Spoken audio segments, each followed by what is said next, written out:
Hi, my name's Christina and this is Morgan. We're both health coaches at the Lifestyle Medicine Center, and we want to talk to you guys about how to be successful through the holidays doing whole food plant-based. So we're going to go through a couple common scenarios with the holidays coming up.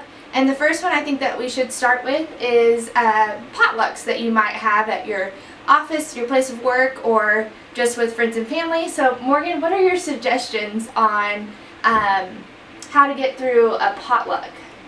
So potlucks can be difficult because first of all, the guest list isn't always known, so there could be that person on the guest list that has questions about your lifestyle choices or why you seem to be only eating sides. So I think best strategy is to go in with a game plan. So if you say to yourself that when someone asks about wow, you look different, or wow, you've changed so much, or what did you bring? This looks different than the normal holiday fare. That you can always say, well, I've started a lifestyle change that my doctor and I have discussed, and I want to stay true to her decisions for me, and so that's what I'm following today. Another good way to avoid the difficulties of potluck, whether it be at work or at family or friends, is to bring 2 of your own dishes. Dishes that could be considered as a side dish to the normal person, to the average person, but as a main dish for you, like a sweet potato hash, or some stuffing that you made where you used a whole food plant-based cornbread recipe and you substituted out egg for an egg substitute, like a flax egg, and you used vegetable broth instead of chicken broth. So you can always bring options. So I was talking with a participant and they were concerned about mashed potatoes because that was the thing they always brought. But I think if you find the right savory vegetable broth option that you pre-make before, that you can make mashed potatoes without the pound of butter and a block of cream cheese and all of the things. So again, preparation is key to really any success at holiday parties. Also just really avoiding any sort of debate about your lifestyle choices. So you could encounter someone questioning if you're getting enough protein, or if you can really live on plants alone. And it's just better to really not get into the debate and say, well, I'm following what my doctor recommends, and I want to be true to that. Yeah, and I know before we talked about too, a lot of times at potlucks you're always going to have somebody that brings that vegetable tray or the fruit tray. So those are easy go-to when you're following whole food plant-based, that you can add that to your plate along with the sides that you bring to the potluck. And so those are great options, and you can fill your plate up with plenty of this stuff on there. Also, we talked about, especially when it comes to family gatherings, there's something at your family gathering that's going to be on your list of, I want that because I miss it. And that's part of the tradition. So, Morgan, how do you suggest getting through those situations, or what do you suggest with that? So, I've been celebrating Thanksgivings for 40 years now. And I love Thanksgiving. I love the socializing. I love visiting with old family that I haven't seen in a while. I love visiting with new love interests of my cousins, or just sitting down and spending time with people that are outside your typical day, and catching up. I love Thanksgiving. I love the football. I love the weather. I love fall, and so Thanksgiving brings up a lot of memories for me, and I think it brings up a lot of memories for most people. And even though we feel at times that those memories are about the food, it's really about being with with family and the feelings that that invokes. Like, you know, I used to see a great aunt of mine, and she would always make her sweet potato casserole, and she would come up and say, well, you know, that sweet potato casserole, she made it for me because she put extra marshmallows on it. So I feel like the first thing you need to do is probably separate the feeling of that the happiness that you feel at Thanksgiving is related to the food. Right. And you can do a lot of that through mindfulness about your feelings, and maybe some meditation prior to Thanksgiving about getting, you know, into this idea that the holiday is not about the food necessarily. I mean, you know, yes, all those traditional foods, they're delicious and they have some tie to your family, like a great-great-grandmother's recipe.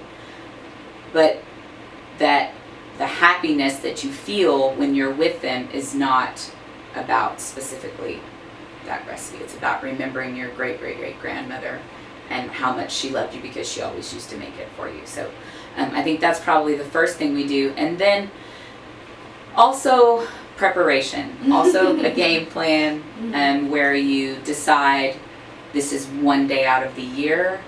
I have been prepping my body for wellness. I am well. I feel better than I've ever felt. I have more energy. I know that if it is something that I cannot live without, one piece of chocolate pie or coconut cream pie, or one bowl of, you know, one serving of macaroni and cheese, or for me it's broccoli rice casserole. That's not going to derail all the progress that I've made, because your body is so well that instead of having that item, it's just a bump in the road. You might stumble, but you're gonna bounce right back, and the very next day you're gonna get right back to business as usual. Because you plan for it, right? So I think that's where a lot of us find ourselves kind of falling off is, you know, you go into a situation, you're like, I know what I'm gonna do, but you didn't properly prepare mentally. And so then you say, well, I had a bite of that, and now I'm gonna have a bite of this, and now I'm just gonna do this, and just today. But then tomorrow you leave and you see, you know, your favorite fast food restaurant, and you're like, okay, one more day, and then it just spirals, right? So I totally agree with that. Pre-planning, really, you know, thinking about it ahead of time, and mentally that just helps you so much more continuing on because you allowed yourself that. Right, because if you decide before you get there, we're going to have one serving of, you know, great-grandmother's macaroni and cheese casserole. We're going to have one serving, then not only do you have boundaries for the behavior, but you've already also began to plan how to overcome that one serving of, you know, great-grandmother's mac and cheese casserole. And so you're exactly right, Christina. You can get into a situation where if you don't preconceive what you're going to allow yourself to have, then you are standing at this giant table full of food saying, I forgot how much I really like that bacon wrapped, you know, fudge coated chicken, fried chicken. I forgot how much I love that. That's one of my, and so I'm just going to have that. And then, well, it's time to watch the game, but we're not ready to eat, so I'm going to have, you know, 2 scoops of this, you know, spinach dip that's obviously not whole food plant-based, that's got, you know, all the butter and all the cream cheese and all the sour cream and shredded cheese. And then it comes time for dinner and you're like, well, the ham is coated with pineapple and, you know, brown sugar. I'm just going to have, and so it's sort of this snowball, right? And we've all, even before we were whole food plant-based, even before we made this lifestyle change, we've been party to the snowball effect, right? You say, well, I have 2 Thanksgivings to go to today, and at one of them I'm only going to have turkey and dressing. And then an hour later, you've had every you know, a slice of every piece of pie on the table, Mhm. and you had, you know, macaroni and cheese and 2 servings of dressing and turkey. So Yeah. I think we all understand this concept that it's better to plan and to understand the boundaries that we set forth for ourselves, not only in how the food makes us feel emotionally, but what credit we give to the food doing that and not the actual people that Right. make us feel that way, and how easy it is to just sit and talk Yeah. at the table, versus, you know, having that, you know, 4th and 5th piece of, you know, pie, Yeah. to then also sit and talk at the table. And you know, I think that again, preparation trumps motivation Yeah. every day that ends in Y. If you're prepared for the potluck and for the family gathering, with how and what you're going to allow yourself to have, then it's that much easier to say at the end of the night, you know, I know you've experienced this too, you know, mother-in-law or mother or grandmother says you have to take home all of these leftovers, you know, and you're even more prepared to say, you know what, I'm going to get right back to it tomorrow, and so I better not. Yeah. I also think another thing too, you know, with family, there's lots of traditions usually involved with the holidays, and maybe even starting a new tradition that involves some sort of activity. You know, there's the turkey trots, or even just an after dinner walk, you know, that everybody goes on, or a game in the backyard or something like that. And that also keeps it away from just the meal, right? It helps distract from just sitting, you know, and talking, where you might be more tempted staring at all that food and those kind of things. So I think too, families a lot of times are excited and want to support you in your journey, and so sometimes, you know. Okay, so Morgan, let's talk about with everything going on, the coronavirus and COVID, this year for many families the holiday is going to be different. Some families might not be getting together with everybody just because of they're nervous about everything going on. So how do we get through that part of it? If we're doing it virtually, or maybe we're just not seeing everybody we normally see because they're from out of town, you know, because part of lifestyle medicine, having healthy relationships is very important. So how do we continue to foster those relationships with the ones that we really care about, but we know that we can't actually be with them in person? What would be your recommendations for those kind of things? So relational health is important, and we want to make sure that everyone is feeling and having the happiness and the typical feelings around the holidays. And so I think the first one is to just do a daily check-in with yourself. Prior to the holiday, say to yourself, you know, how do I feel about, you know, the upcoming holiday? Mm-hmm. Am I anxious? Am I nervous? Am I upset about the fact that I know I'm not going to get to see a couple of cousins, a couple of aunts, uncles, maybe a grandmother, maybe even parents or grandchildren? Go ahead and do that check-in. And then if you know that there is some feelings that you know, you're having some concerns about, I would definitely reach out to your support group, whether that's your faith-based support group or your group of friends or your next door neighbor or your spouse, and let them know what you're feeling about the upcoming holiday and the fact that you're going to be separated. And then I would make a plan. You know, I know we keep going back to preparation. I would get together on one of the group apps where you can all share in the same video, and plan a time and a place, and your dinner's out, and so you have that opportunity to connect with the loved ones that you might be missing, or the friends that you might be missing over the holidays. It's always about, again, not necessarily the food aspect, and it's important to understand that. It's about the love. It's about the fact that you love these people that you're missing enough to plan about how to see them and get them all on the screen at the same time, and, you know, help your great, you know, great aunt with, you know, making sure her camera's turned on, and you know, it's really reinforcing that, no matter how your holiday is delivered this year, that it truly is a time to share and to show each other how much you love one another. And that idea that if we are connected, then we can keep that good relationship or relational health. And we need to make that extra effort. So again, deciding, having the family come together and decide how that's going to be delivered, and making a plan, and just preparing your, I guess, above the waist outfit for your holiday, in case you are doing it at home.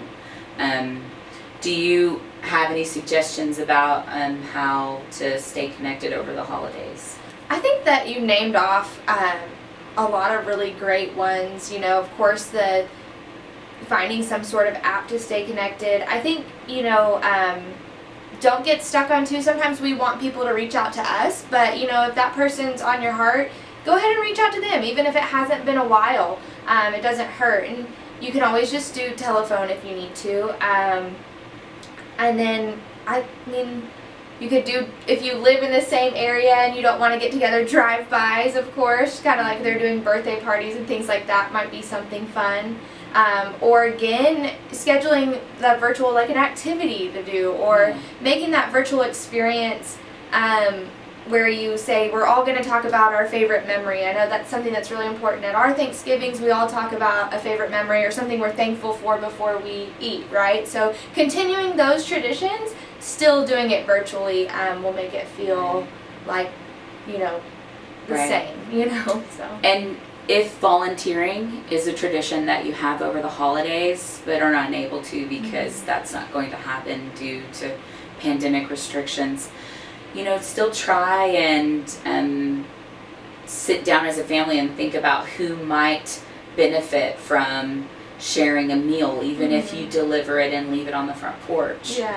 Just reaching out to that person in your neighborhood and saying, we've talked, and I know you'd mentioned before that you might be spending the holidays alone, and I just wanted you to know I'm going to be leaving this box of food on your front porch, and that we care about you, and we want you to be happy through the holidays. And so just showing that you're opening your heart and being grateful for what you have, and expressing that and passing that gratefulness along to those who might not have that same situation, whether they're neighbors or family, friends, or someone that you learn about from someone else.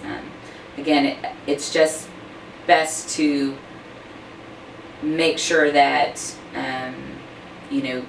you're planning, and that the holiday doesn't jump up and it's Thursday and it's Wednesday night and you don't have anything, you haven't made a plan. So just making sure and keeping in touch and putting family first, loved ones first, and then the food will follow.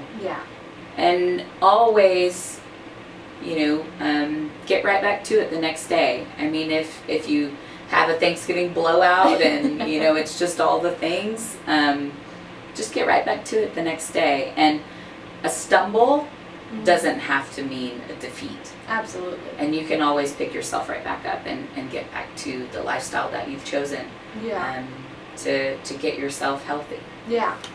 Absolutely. So I think the biggest takeaway obviously is plan, and plan to set yourself up for success.